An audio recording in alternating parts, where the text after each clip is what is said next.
এই প্ৰশংসা কৰাৰ পিছত কি হয় মই সেইটো কথা ক'ব খুজিছোঁ ল'ৰা ছোৱালীখিনিক। প্ৰশংসা কৰাৰ লগে লগে মোৰ মনত এটা অহংকাৰ ভাৱ আহি গ'ল। মই এতিয়া ক্লাছ 6ত পঢ়োঁ। মই ভাবিলোঁ যে ময়ে চবতকৈ ভাল নাটক অভিনয় কৰিব পাৰোঁ, মোৰ লগৰবিলাকে ইমান নোৱাৰে।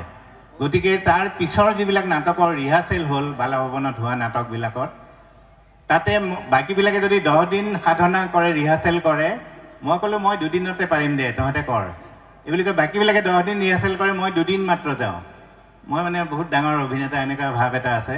গতিকে কি হ'ল তাৰ ফলত সাধনাটো কমাই দিয়াৰ কাৰণে মই ডাইলগবিলাক মাজতে পাহৰি যোৱা হ'লোঁ। নাটকখন চলি আছে, মই মেইন পাৰ্ট, মই যদি পাহৰি যাওঁ মোৰ কাষৰজনে সেনাপতি ৰৈ যায়, কি ক'ব। গতিকে এনেকৈ লাহে লাহে নাটকবিলাক বেয়া হৈ যাব ধৰিলে। বেয়া হৈ যাওঁতে আমাৰ ছাৰসকলে মোক মানে মেইন পাৰ্টটো পিছৰবাৰ নিদিয়া হ'ল। লাহে লাহে মোক মানে ভাওবিলাক কমাই দিয়া হ'ল। কেতিয়াবা পুৰোহিত হওঁ, কেতিয়াবা স্কুলৰ চকীদাৰ, এনেকুৱা হৈ লাহে লাহে এনেকুৱা অৱস্থা হ'ল মোক মৰা সৈন্য হ'ব দিয়ে। মৰা সৈন্য হ'লেও বিপদ, যদি মহে খাই মাৰি দিওঁ হাতেৰে, সেনাপতিয়ে চাই থাকে নহয়, ই ধুৰন্ধৰ মৰা নাই বুলি কাঠৰ তৰোৱালখন দি আকৌ মোক মাৰে। ক'ত মই লাচিত বৰফুকন হৈ দপদপাই আছিলোঁ, এতিয়া মই ক'ত এই লাঠিৰ কোব খাই থাকিব লাগে।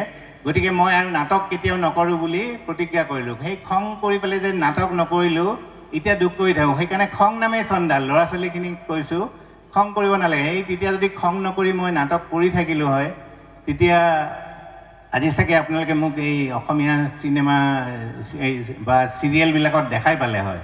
সেইটো দুখ এতিয়া থাকি গৈছে। সেইকাৰণে ল'ৰা ছোৱালীখিনিক কৈছোঁ খং কৰিব নাপায়, খং নামেই চণ্ডাল। এই তেনেকৈ কৰি মই নাটক নকৰি ঘৰত বহি থকা দেখি মোৰ লগৰখিনিৰ বেয়া লাগিল। সিহঁতে এদিন আহি পেলাই ক'লে বোলে এখন নাটক ওলাইছে, তই আকৌ কৰিবি, মেইন পাৰ্টে দিম। মই কি নাম? বোলে সীতাৰ পাতাল যাত্ৰা।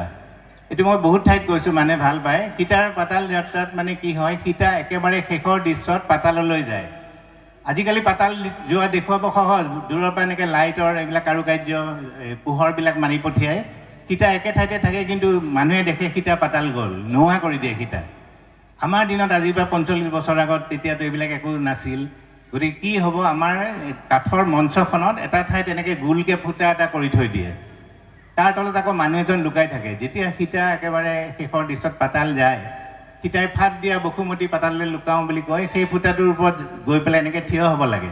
হৈ পেলাই কোনেও নেদেখাকৈ ভৰিৰে এনেকৈ 3বাৰ মাৰি দিয়ে। তলৰ মানুহজনে শুনা পায় যে সীতাৰ পাতাল যাব হৈছে, কাঠডাল খুলি দিয়ে। সীতা গৈ তলত পৰে, তলৰ মানুহজনে ধাচকৈ ধৰি লয়, দুখ নাপায় আৰু। আমাৰ নাটক ধুনীয়াকৈ চলি আছে, কিন্তু ৰিহাৰ্চেল বৰ ধুনীয়াকৈ হ'ল।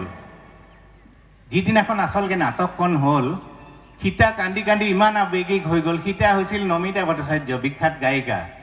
সীতা কান্দি কান্দি ইমান আৱেগিক হৈ গ'ল যে ক'ত ফুটাটো আছিল পাহৰি থাকিল।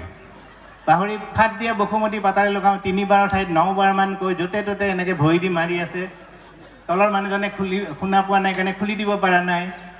মই দূৰৰ পৰা ৰাম হৈ এনেকৈ ধেনুকাৰ লৈ চাই আছোঁ। মইতো ফুটাটো দেখা পাই আছোঁ।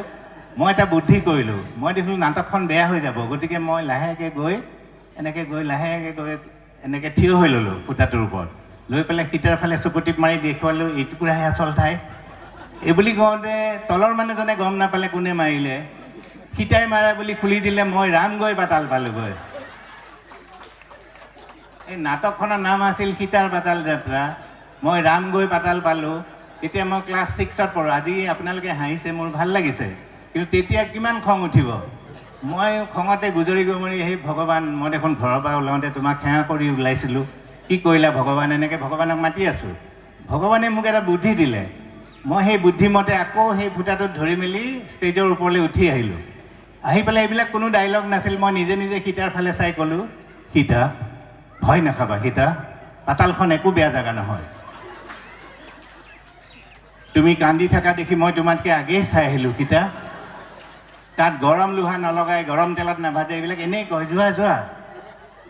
সীতা মানে কি কৰিব, ভয়তে এনেকৈ কঁপি আছে। উপায় নাপায় মই এনেকৈ টানি আনি তলত পেলাই দিছোঁ। তেতিয়াহে মানে সীতাৰ পাতাল যাত্ৰা হ'ল।